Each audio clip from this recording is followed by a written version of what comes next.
네, 프로야구 롯데자이언츠의 야구에 대해서 이야기 나눠보는 시간입니다. 거인사생 부산 MBC 염종석 야구 해설위원 전화로 만나보겠습니다. 안녕하십니까? 안녕하십니까? 안녕하세요. 예, 반갑습니다. 위원님 참 고생 많으셨습니다. 그리고 이 더블헤더 1차전 일요일 경기 중계를 하시면서 좀 기분 좋은 승리를 가져가셔가지고 승료가 되셨네요. 축하드립니다. 축하드립니다. 유튜브 채널을 보다가 예, 중계하면서 이제 유튜브 채널 하지 않습니까? 예, 예. 예.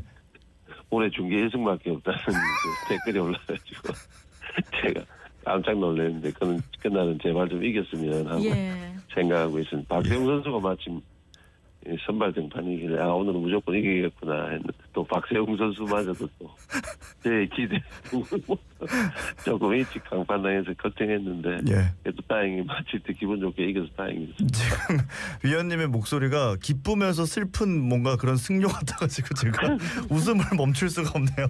어쨌든 네. 축하드립니다. 고생 많으셨습니다. 예, 예. 예, 먼저 삼성과의 클래식 시리즈 3경기를 사직구장에서 모두 이긴 건 3,244일 만이다 하더라고요. 예. 이 더블헤더 1, 2차전에 나선 박세웅, 이민석 선수 모두 다소 흔들리는 모습을 보였지만 타선의 도움으로 승리를 거머쥘 수 있었지. 예. 3,200살 거의 9년이네요. 예. 정말 오래전이었는데 네. 수입이라는 게 그만큼 어려운 겁니다. 그렇죠, 그렇죠. 예.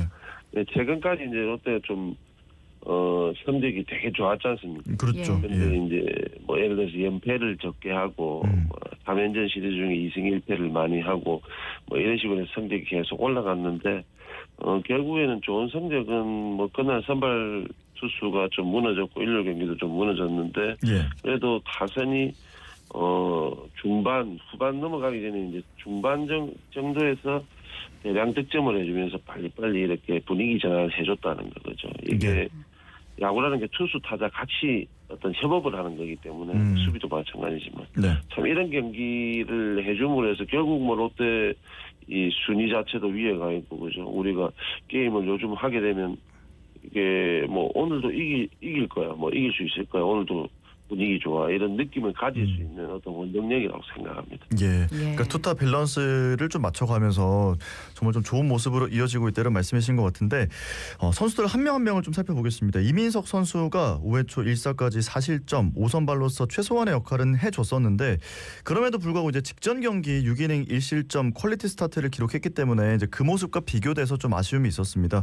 위원님은 어떻게 보셨습니까? 사실 투수가 이제 삼진 능력이 아주 높은 선수, 그게 이제 타자를 압도하는 선수인데, 예. 뭐 그런 선수가 많지는 않지 않습니까, 그죠?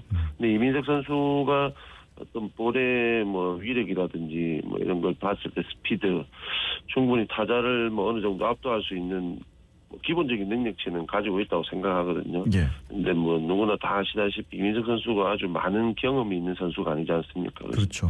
차츰차츰 그런 능력을 가질 수 있는 기회를 줘야 된다 생각하는데 그날도 뭐 4실점 뭐 하기는 했지만은 그냥 뭐 어떤 6이닝 1실점 할 때와 4.2이닝 뭐 4실점 할 때 이 어떤 차이가 있느냐 이런 것보다도 경기를 하게 되면은 이제 플라이볼도 나오고 땅볼도 나오고 하는데 그날은 조금 자기한테 운이 안 따랐다 하는 뭐 그 정도로 생각하면 될 것 같고요. 예, 예. 조금 이제 이민석 선수가 게임을 하면서 게임 능력 그러니까 타자를 이렇게 요리할 수 있는 능력들을 경험해가는 단계니까 예. 이건 뭐 6이닝이 어떻고 5이닝이 어떻고 이런 판단보다는 계속해서 이제 경험 쌓으면서 좋은 우위를 가지고 있는 선수이기 때문에 잘할 수 있기를 좀 바라보는 게 더 좋지 않겠나 생각이 듭니다. 예, 이민석 선수 응원하겠습니다. 이어서 최준용 선수 이야기를 해보려고 하는데 어깨와 팔꿈치 부상을 털고 돌아온 최준용 선수가 토요일 완벽한 피칭을 펼쳤습니다. 최고 153km 포신 패스트볼을 뿌리면서 1이닝 무실점으로 틀어막았는데 또 근데 다음날 경기에서 볼넷과 연속 2루타를 맞는 듯 난조를 보였습니다. 두 경기 좀 어떤 차이가 있었다고 보십니까? 그냥 간단하게 봤을 때는 토요일 경기 저도 깜짝 놀랐습니다. 예. 예, 어쨌든 큰 수술이든 뭐 작은 수술이든 수술을 하고 재활 기간을 그렇게 가지고 입원해서 어떤 경기를 거쳐서 이제 일본에 올라오는 걸 봤을 때 이게 평소 작년에도 뭐 이렇게 시즌을 조금 이렇게 봤을 때 140km 후반대 정도까지 이제 나오던 스피드였는데 네. 오히려 어깨 수술을 하고 150km 초반까지 그것도 첫 등판이지 않습니까? 그렇죠. 그 스피드를 봤을 때 저도 깜짝 놀랐거든요. 아, 다행이구나. 그래도 저 정도 스피드를 유지한다는 건 몸을 잘 만들었고 수술도 잘 되었구나 하는 어떤 생각을 좀 가졌고요. 예. 그다음 경기 일요일 경기에서 조금 터진 부분이 있긴 한데 일요일 경기에서 제가 이제 봤을 때 간단하게 생각해 보면은 스트라이크를 잡기 위한 변화구를 던지는데 이 변화구가 거의 볼이었어요. 스트라이크 존에 이제 통과하지 못하는. 예, 그러니까 빠른 볼이 우리 지금 KBO 리그도 150km대 빠른 볼을 던지는 선수 볼은 쳐내는 타자들이 많습니다. 네. 그러니까 이 최준용 선수도 첫날과 둘째 날에 어떤 차이는 있었지만은 이 변화구 이걸 앞으로 어떻게 또 가져갈 수 있느냐. 그렇다고 직구만 계속 던질 수는 없지 않습니까? 그렇죠, 그렇죠. 예. 그 변화구의 어떤 차이점이 토요일 일요일 경기가 좀 틀렸지 않았나 이런 생각이 들고요. 네. 어쨌든 정철원 선수가 지금까지 시즌 뭐 아직도 초반이지만 참 힘든 어떤 등판을 이어갔는데 최준용 선수라는 아주 좋은 선수가 앞에 나타났기 때문에 또 예. 롯데 투수진을 봤을 때는 큰 힘이 될 것 같습니다. 네, 네. 예. 자, 이제 전민재 선수로 한번 넘어가 보겠습니다. 롯데 복덩이라고 팬분들이 참 많이 응원하는 선수죠. 드디어 돌아왔는데요. 사실 부상 후라 걱정이 좀 있었는데 타격감도 그대로였고 또 수비에서도 역시나 좋은 모습들을 보여주면서 투수를 돕고 또 실점 위기를 막는 모습이었거든요. 어떻게 보셨습니까? 부상 이전과 별다른 어떤 모습은 없어요. 부상 이전과 똑같이 수비, 공격 할 것 없이 아주 좋은 활약을 펼치고 있는데, 네. 이 선수가 어떻게 두산에서 이번 무대에서 그렇게 우리 흔한 말로 썩고 있었나.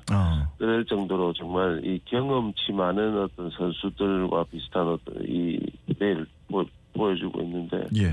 그날도 결정적인 홈런이 있었죠. 그죠? 역전하는 홈런도 있었고 한데, 다행히 부상 이후에 컴백한 이 두 경기가 너무너무 좋았다는 거죠. 예. 좀 팀으로서 안도할 수 있고, 예. 전민재 선수가 다양한 포지션을 이렇게 소화할 수는 있지만, 유격수에서 어떤 좀 틀을 딱 잡아주는 거, 기둥을 딱 받쳐주는 이런 플레이가 되어야 롯데가 좀 더 안정된 어떤 야수들 수비나 공격이 좀 이루어지지 않겠나 생각하는데, 지금까지는 전민재 선수 부상 전과 후 크게 틀린 건 없는 것 같아요. 예, 예. 예. 자, 이어서 롯데의 든든한 마무리 김원중 선수 얘기해 보겠습니다. 토요일 더블헤더 일요일 경기까지 이틀 동안 3개의 세이브를 수확하면서 수호신 역할을 다해줬는데 김원중 선수 위원님 어떻게 보셨습니까? 저도 이제 중계하면서 되게 어떤 볼을 던질까 카운트에마다 그걸 좀 유심히 이렇게 지켜봤는데 결국에는 그건 포수하고의 어떤 볼 배합이겠죠. 그죠? 예, 볼 예. 배합인데 그날은 뭔가 어떤 볼을 던질까 하고 이렇게 봤을 때 저 볼을 던지는구나 하는 이런 느낌을 많이 받았거든요. 저기서 저 볼을 던지네 이런 느낌을 많이 받았는데 작년 시즌에 좀 부진할 때 보면은 포크볼이 좀 난타를 많이 당했었어요. 맞아요. 예. 빠른 볼은 기본적으로 40 후반대까지 나오는 선수니까 포크볼 이 각도가 조금 줄어들고 했었는데 그날은 포크볼 비율보다는 좀 자신 있게 빠른 볼을 구사하는 모습이 참 시즌 이제 중반으로 넘어가는 상황에서 올 시즌에는 참 어떤 빠른 볼에 대한 자신감도 상당히 높구나 하는 걸 봤는데 그날 경기 최근 이제 토요일로 3경기 세이브를 올릴 때 보면은 예. 볼 배합이 너무 좋더라 하는 느낌을 딱 중계하면서 받았었어요. 네. 예.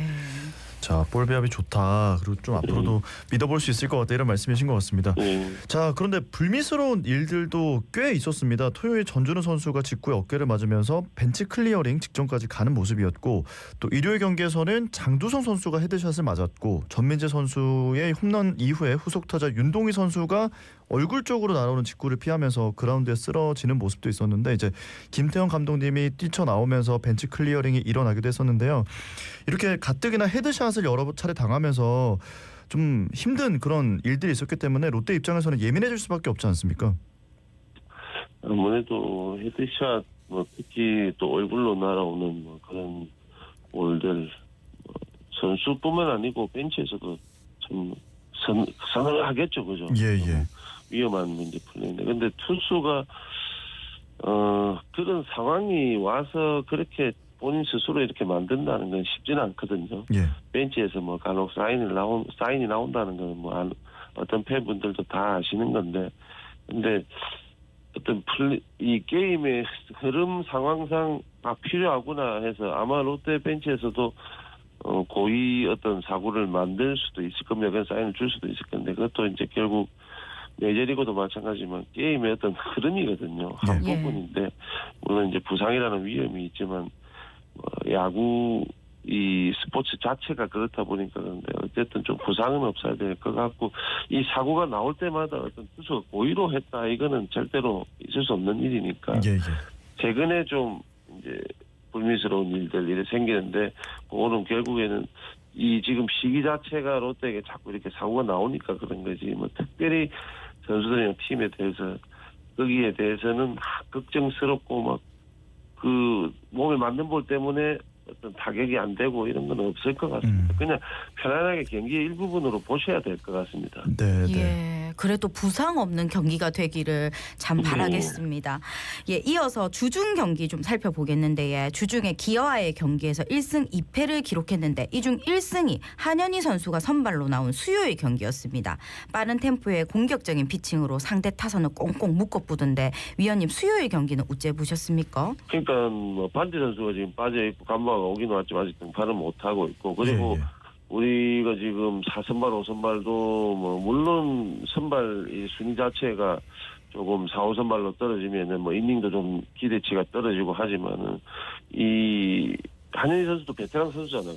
예. 베테랑 선수로서 이렇게 시즌을 치르면서 이 베테랑 선수의 어떤 힘이 필요한 시기가 있습니다. 한현희 선수처럼 또 나중에 만약 열흘 뒤에 뭐 보름 뒤에 또 후반기 가서 이렇게 필요할 때가 있는데 요때 정말로 잘해줘야 되는 게 결국엔 선수로서의 어떤 값어치거든요. 네. 이전에 한 게임에 나가든 10게임을 나가든 그 게임을 잘해줘야 되는 게 선수의 값어치인데 한현희 선수가 지금 롯데 어려운 마운드 사정에서 아주 훌륭한 투구를 해줬거든요. 예. 이런 투구들이 뭐 4, 5선발을 찾아야 되고 뭐 간부아 선수도 왔지만은 한 번씩 등판하는 이 선발 투수들이 이런 게임을 위해서 참 준비를 잘해야 되고 좋은 투구를 해줘야 롯데가 그래도 선두권에서 계속 처지지 않고 이렇게 시즌을 치를 수 있지 않겠나 하는 생각입니다. 네. 자, 지금 또 롯데가 선발 4, 5선발 두 자리를 두고 경쟁을 펼치는 모습이 참 보기 좋은데요. 나균환, 한현희, 김민석, 김진우 그리고 오늘 LG전에 등판 예정인 파이어블러 윤성빈 선수까지 있습니다. 특히나 많은 팬분들이 윤성빈 선수를 기다리고 있고 또 기대하고 있는데요. 윤성빈 선수에게 선배로서 조언을 한다면 어떤 말씀을 해주실까요? 너무너무 좋은 어떤 구위를 가진 선수입니다. 그리고 최근에도 2군 경기에서 너무너무 안정된 이제 투구를 해줬고 그래서 뭐 결국 콜업 받아서 지금 뭐 선을 보이려고 하는데 참 뭐 애증의 선수지 않습니까, 그죠? 그렇죠. 너무너무 좋은 능력치가 있는 어떤 스피드라든지 뭐 좋은 기억이 있는데 그걸 펼치지 못했거든요. 그냥 제가 뭐 제 시즌 신인 때도 던지고 잘 던지고 해봤지만은 결국 윤성민 선수가 마운드에서 어떤 자신감 아니겠습니까? 예. 본인의 구위는 분명히 좋은 구위를 갖고 있기 때문에 항상 얘기하지만 내가 이 게임을 잘할 수 있을까? 안 맞아야 돼, 실점 많이 안 해야 돼, 뭐 이 타자를 안 보내야 돼 이런 생각보다는 그냥 단순하게 나는 이 타자를 잡는다 생각하면은 구위는 분명히 좋습니다. 변화구도 괜찮고 빠른 볼을 가지고 있기 때문에 결국 볼이 많고 스트라이크가 적다는 거는 마운드에서 본인 스스로 자신감인 것 같거든요. 어떤 뭐 원론적인 얘기일지 모르지만은 이번 등판에서 마운드에서 어떤 자신감을 가지느냐가 앞으로 4, 5선발 경쟁이나 어떻게 보면 더 편안하게 뭐 좀 안정적으로 4, 5선발에 좀 안착할 수 있는 선수 뭐 능력치는 충분히 된다 생각하기 때문에 좀 마운드에서의 어떤 마음가짐 자신감을 좀 더 가졌으면 좋겠습니다. 예, 알겠습니다. 오늘 말씀은 여기까지 듣겠습니다. 고맙습니다. 감사합니다. 예, 감사합니다. 네, 지금까지 부산 MBC 염종석 야구 해설위원님과 이야기 나눠봤습니다. 자갈찾음의 5월 20일 화요일에 함께하고 계시고요. 저희 1부 이렇게 정리해두고 2부로 돌아오겠습니다. 어디 가지 마시고 끝까지 함께 해주세요.